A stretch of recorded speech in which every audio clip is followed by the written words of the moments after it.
Good morning, students. Today I will teach you activity 4.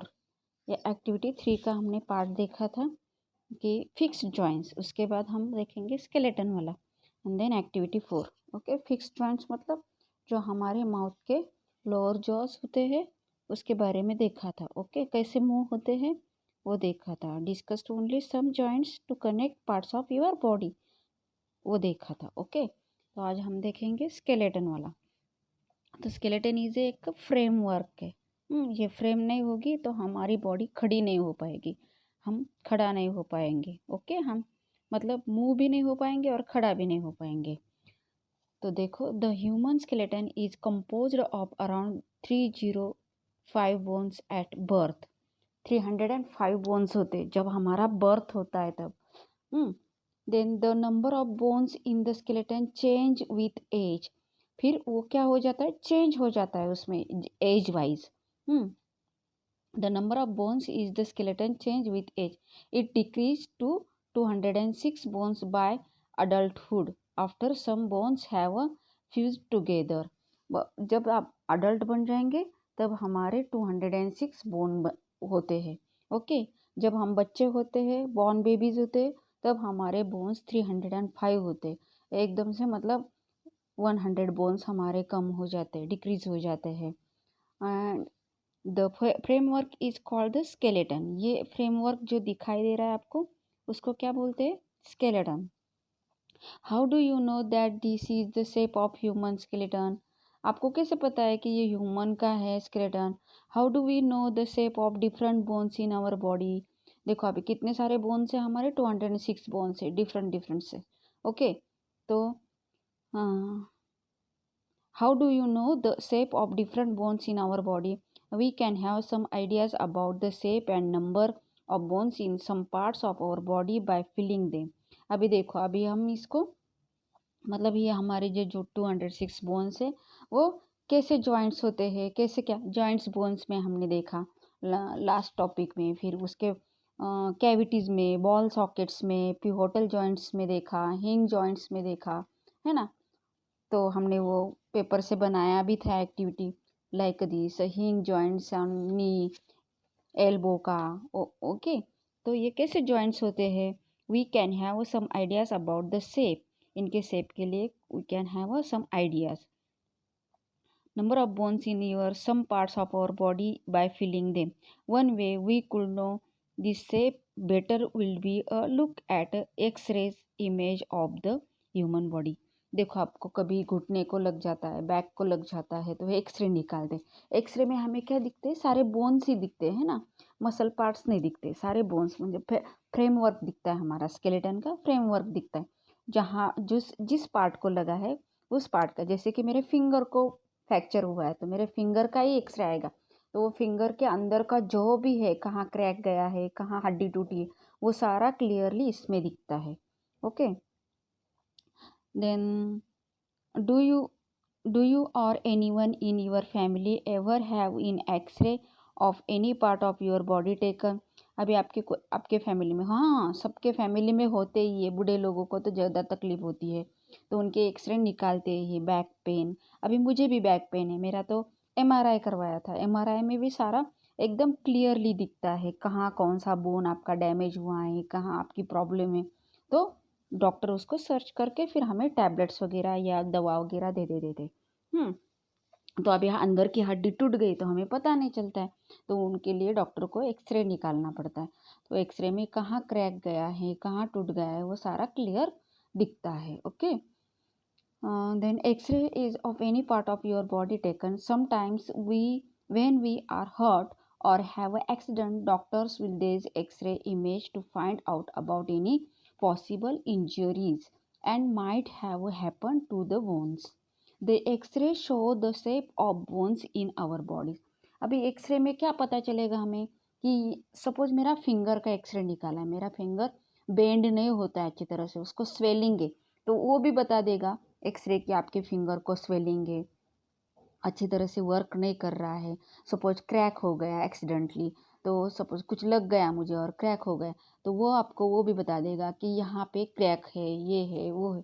मतलब सब कुछ हमें क्लियरली डाउट्स हमारे सॉल्व हो जाते हैं एक्सरे में। हमें ऐसे तो पता नहीं चलता अंदर क्या हो रहा है, इसलिए एक्सरे का यूज़ किया जाता है। Feel you bones in your four arms, upper arms, lower leg and upper legs. Try to find the number of bones in each part. अभी आपको क्या करना है, आपके upper legs, lower leg and lower leg, upper legs and try to find the number of bones. आपको find करने number of bones. See here X-ray. अभी X-ray यहाँ पे दिखाया है, ये X-ray of image of ankle and knee. Ankle का और नी का, ये नी है साइड वाला और ये एंकिल। एंकिल मतलब वो जो पैर होता है, फुट होता है, उसके बाजू में एक राउंड वाला होता है, उससे बेंड होते हैं हम, उसका एक्सरे है। Similarly feel the bones of your ankle and knee joints and compare this with X-ray image. अभी इमेज में देखो एंकल का और नी का। Bend your fingers, are you able to bend them the every joints. अभी आपको जितने, जैसे कि मैंने फिंगर को मुट्ठी बना दी मतलब बेंड कर दिया, फिर खोल दी। वैसे पैर को भी हम ऐसे मुड़ते हैं तो वो बेंड हो जाते, लेकिन बैक साइड जाएंगे क्या, नहीं, स्ट्रेट हो जाएगी, लेकिन बैक साइड नहीं मुड़ते हैं। Then how many bones does your middle finger have you feel the back of your palm and this seems have many bones is it। देखो अभी आपके फिंगर में कितने बोन्स है, आपको काउंट करने को आएगा क्या, ऐसे तो नहीं दिखेगा, ओके।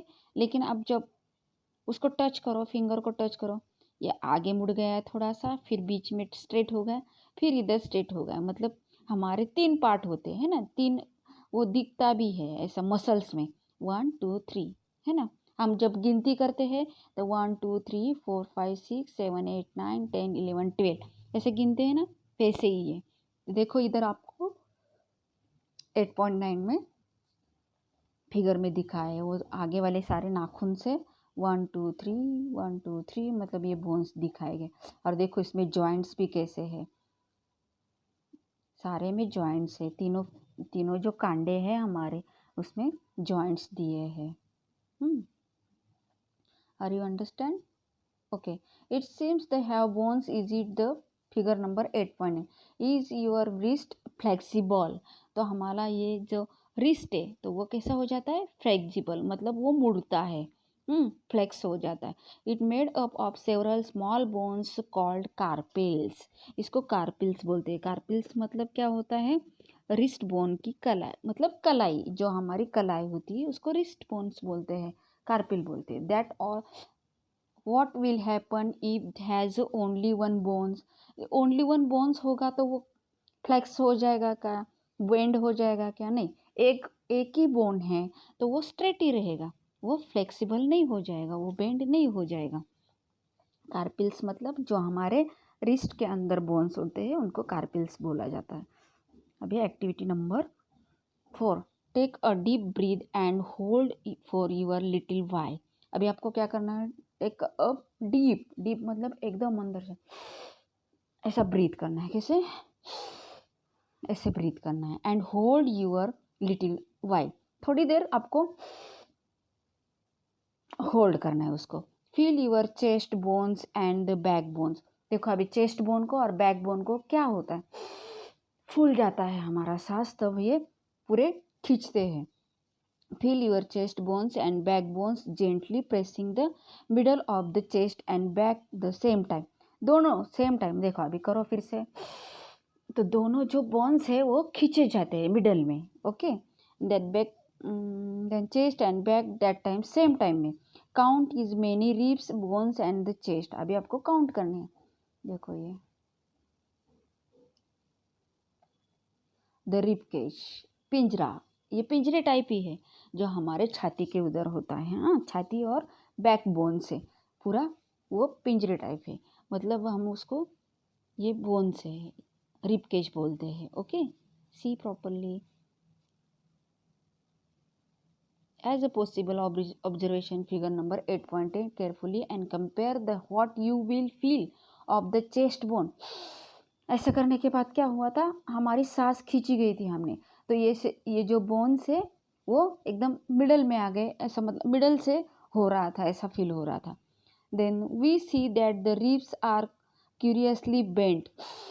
ऐसा लगता है कि थोड़ा बेंट हो गया है। We see that the ribs are curiously bent the joint the chest bones and back bones together to form the box, this is called rib cage.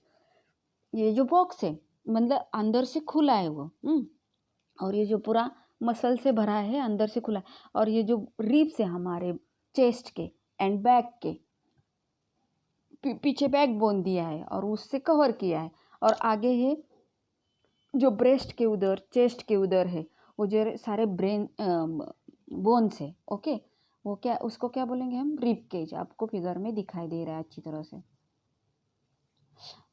There are 12 ribs on each side of the chest. अभी कितने ribs होते हैं, 12, count करो, 1 2 3 4 5 6 7 8 9 10 11, 1 2 3 4 5 6 7 8 9 10 11 and 12 एक अंदर से है। वो क्या हो गए, 12, एक साइड से 12 और एक साइड से 12, लेकिन वो पीछे ज्वाइंट हो गए, बैकबोन को ज्वाइंट हो गए हैं।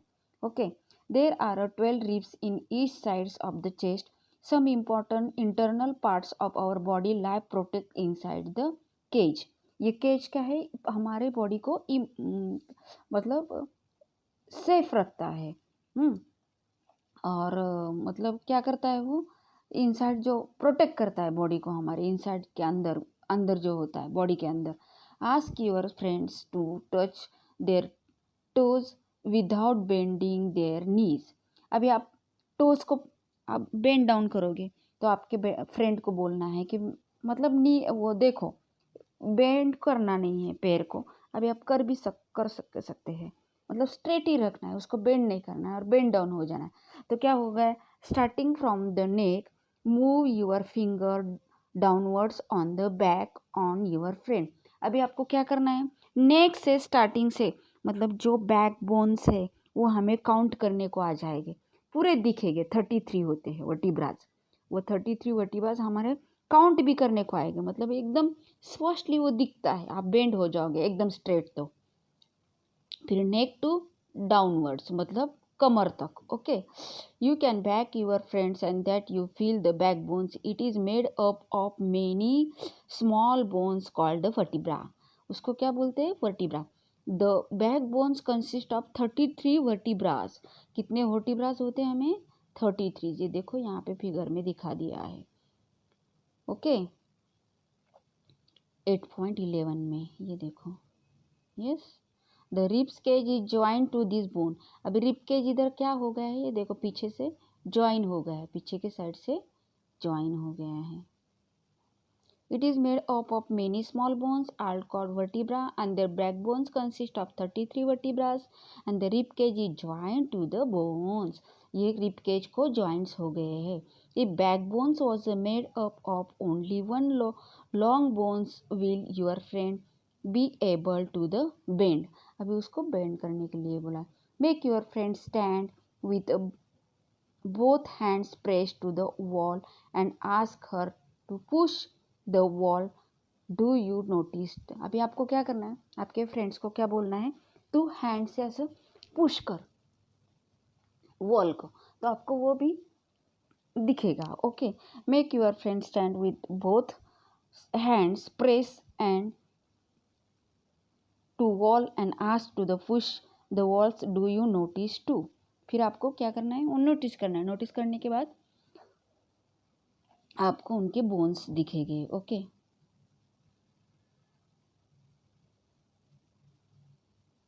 See here shoulder bones. ये क्या है हमारे, ये देखो ऐसा हमने हाथ को प्रेस किया है तो ये सारे शोल्डर वाला जो हमारा कंधा है वो वाला हमें बोन्स दिखेंगे।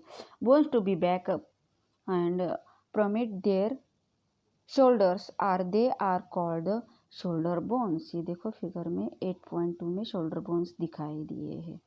Okay, bones on the back are prominent where the shoulder are. कहाँ दिखाई दिया है, देखो यहाँ पे कैसा जॉइंट्स हुआ है, they are called shoulder bones. Observe the figure number 8.13 pelvic bones. Okay, ये प्लीविक बोन्स है। Observe the figure 8.13 carefully. The structure is made of pelvic bones. They enclose the portion of your body below the stomach. This is a part of sit on. हम जो बैठते हैं, हम जो हमने मतलब बैठे हैं, वो पार्ट है वो हमारा। ओके, देखो यहाँ से कमर से बैकबोन के 2-3 बोन दिख रहे हैं। हमारा वो सीट है। ओके, प्लीविक बोन्स में ऐसा अंदर से ऐसा होता है। Okay, the skull is made of many bones. अभी देखो ये स्कल में भी बहुत सारे बोन्स होते हैं join together. Enclose the protect very important part of our body is a brain. तो ब्रेन को क्या किया है इन्होंने, प्रोटेक्ट किया है ये स्कल ने। एकदम हार्ड पार्ट होता है हमारा, सबसे हार्ड पार्ट हमारा स्कल होता है। मतलब हम एकदम कितना भी सपोज हम एक्सीडेंट में गिर जाते हैं तो भी प्रोटेक्ट हो जाता है हमारा ब्रेन। ज़्यादा ज़ोर से गिरोगे तो कोई भी टूटेगा, पत्थर भी टूट जाता है ज़्यादा ज़ोर से गिराएगा तो। वैसे ये पत्थर जैसे हार्ड होता है हमारा स्कल। तो discuss many bones and joints the skeleton.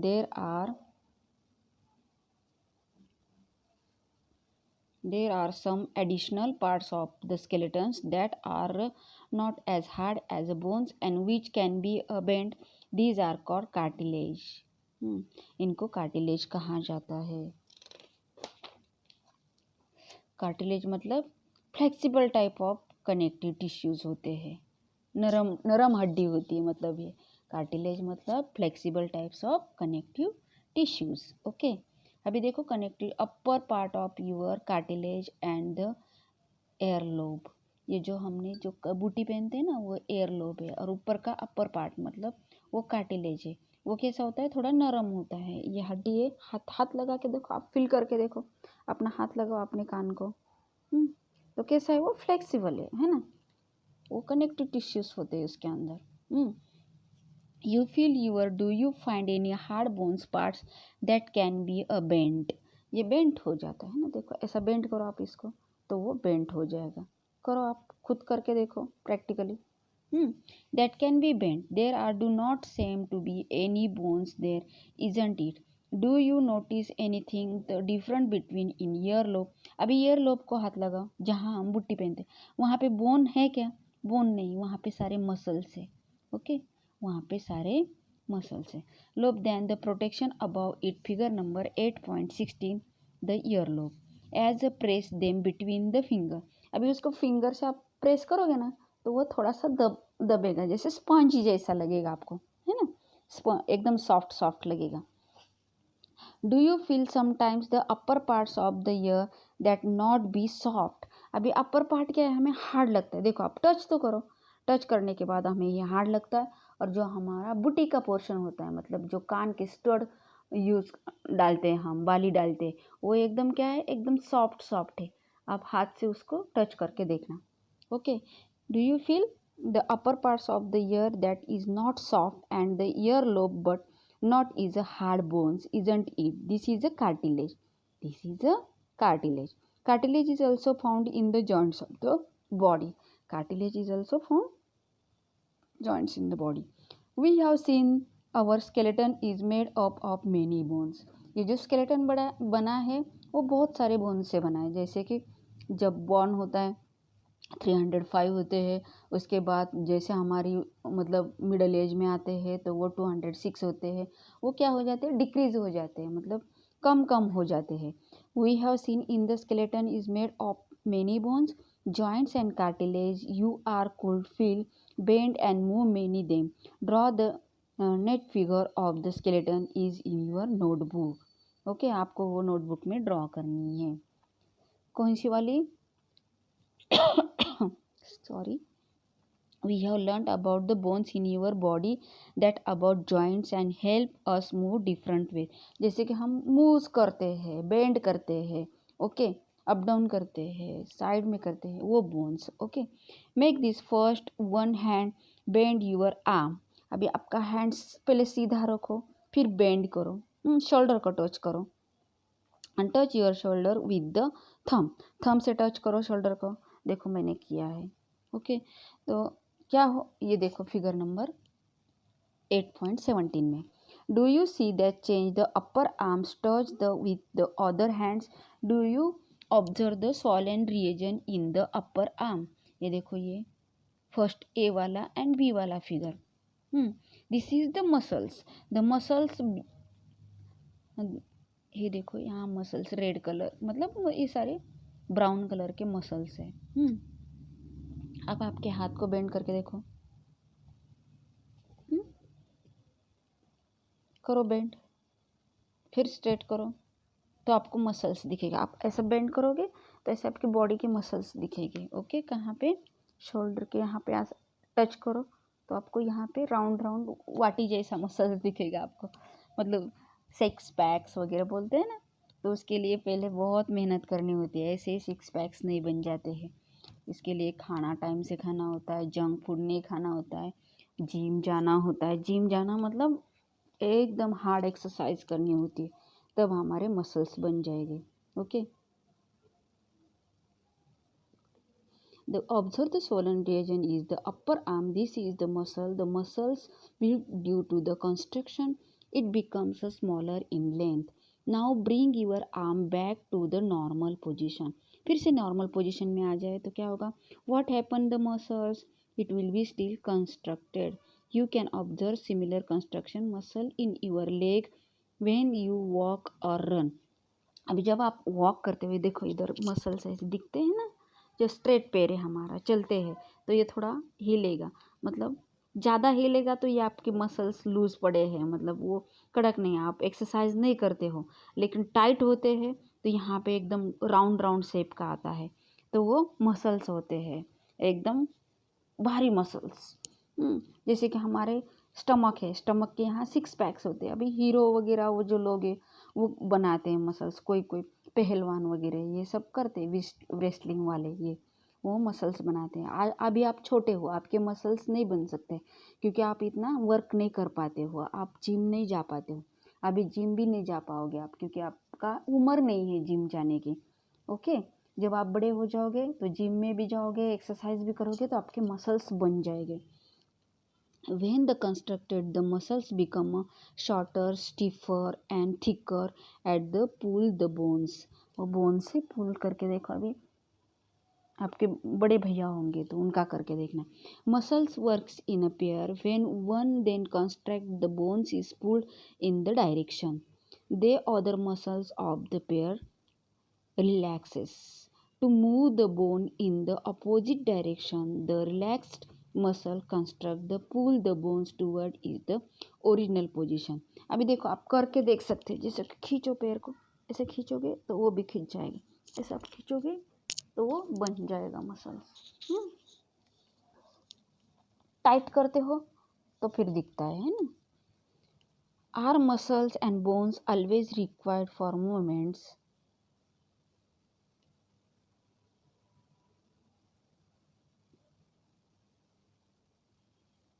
Are muscles and bones always required for movements? How do other animals move? Do you all have the bones that about the earthworm or snail? अभी अभी आपको earthworm और snail देखनी है.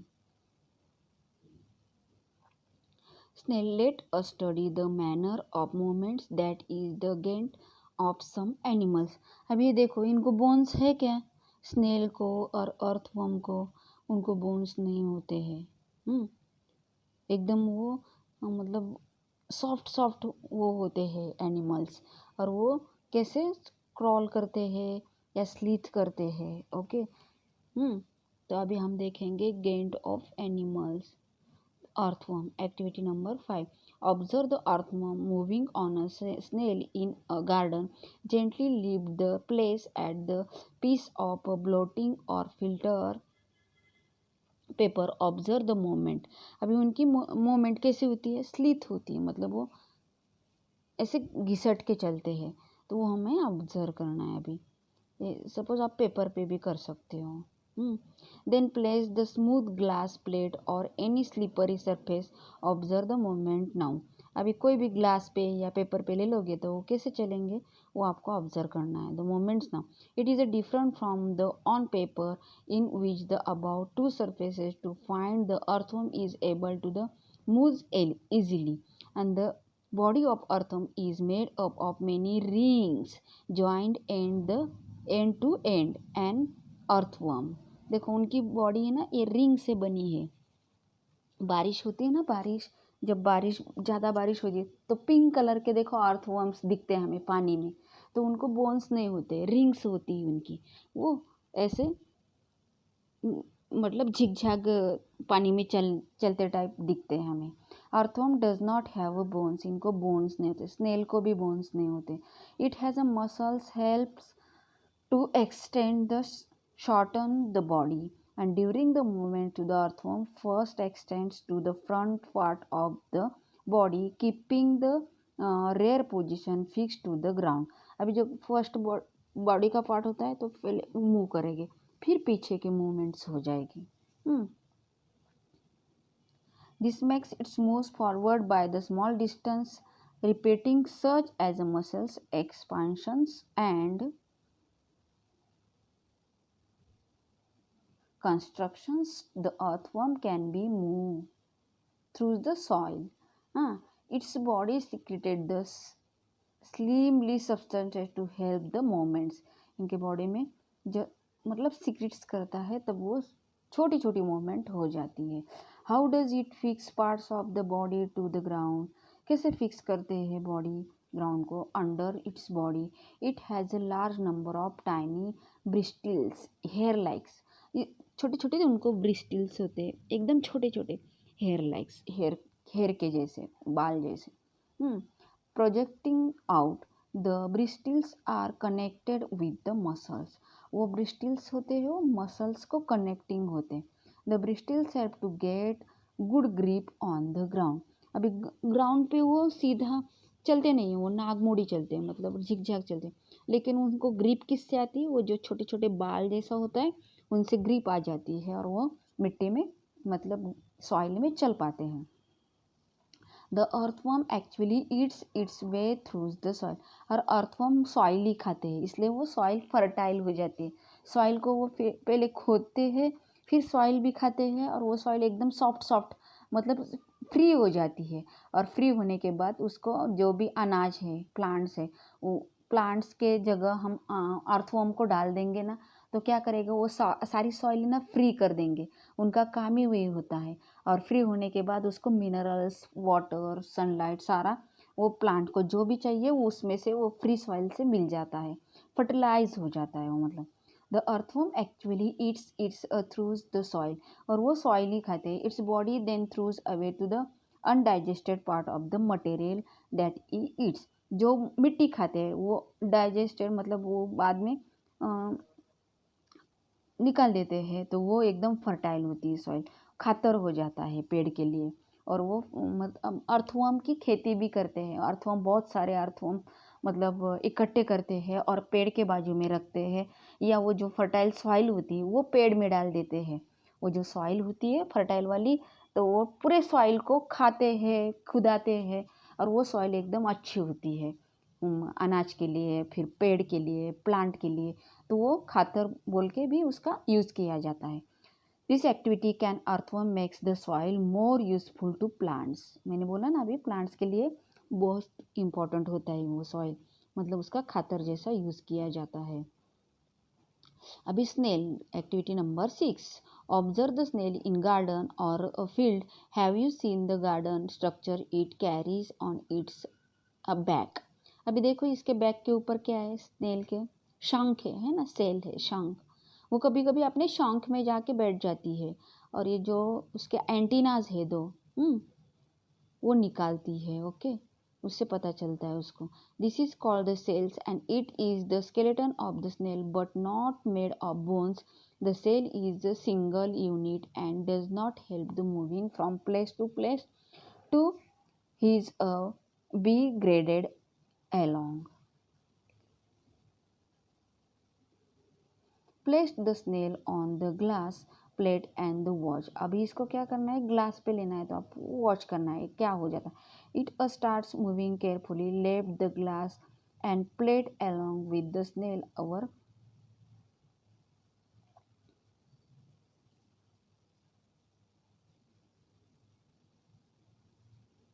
Place nail the glass and plane. Watch the vein starts moving carefully. Lift the glass plate along with the snail over your head. Observe its movements from the beneath. अभी आपको इसको observe करना है. The thick structure and head on the snail may come out of the opening. Okay. अभी हम थोड़ा जल्दी चलते हैं क्योंकि in the cell the thick structure is its foot made of the strong muscles. Now carefully tilt the glass plate. The wavy motion of the foot and can be a movements of the snail slow or fast compared to and the earthworm. अभी आपको earthworm में और snail में पता चलेगा कि कौन fast हो जाता है. ओके.